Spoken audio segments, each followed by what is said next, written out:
This is the patch overview from March 19th, 2019. This patch includes the Corsair Battle Mech, LRM overhaul, and the return of classic maps.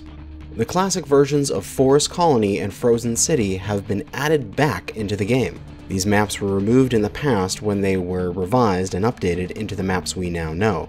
The maps will be available in the pool for Skirmish, Assault, and Conquest game modes. The Warhammer 2C has been resized this patch. The incorrect model was used in the February release that was a little too small. To compensate for the newly increased size, all of its variants have received a small armor quirk across every component. There has been a complete overhaul of LRM mechanics with this patch. This will be a quick synopsis of the changes, but all the details and numbers can be found in the patch notes. First is Lockons. The time it takes to achieve a lock is now dependent on if you have line of sight and how far away you are from your target. With line of sight, there is a 20% reduction in the time needed to lock on compared to the previous system. This line of sight lock is unaffected by your distance to the target. Indirect lock-ons outside of line of sight will take longer than before. This is dependent on your range to the target compared to your maximum sensor range. If you are fairly close to your target, the increase will be minor. But if you are far from your target at your maximum sensor range, the increase will be significant. This indirect lock-on time can be reduced by increasing your sensor range through various equipment, or by having the target painted by a tag laser.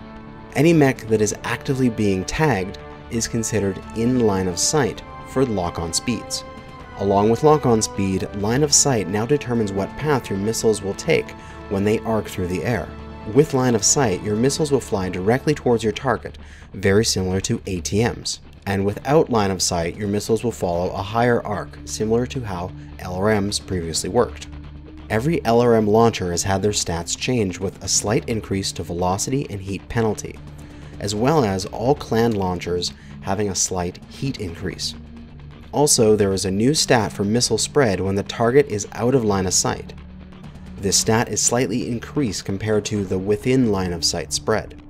And the last major change is with individual missile health and anti-missile systems. The health of a missile is now determined by the size of the launcher, with smaller volleys having more health per missile, and larger volleys having lower health per missile. This means that larger volleys are more vulnerable to AMS fire, and more missiles will be shot down. Also, all AMS types have had a slight increase in range, allowing them to cover a larger area. New to the game is the Corsair. This 95-ton inner sphere assault mech is a PGI original design. A pirate Franken mech that has been mashed together from whatever salvage was available out on the periphery.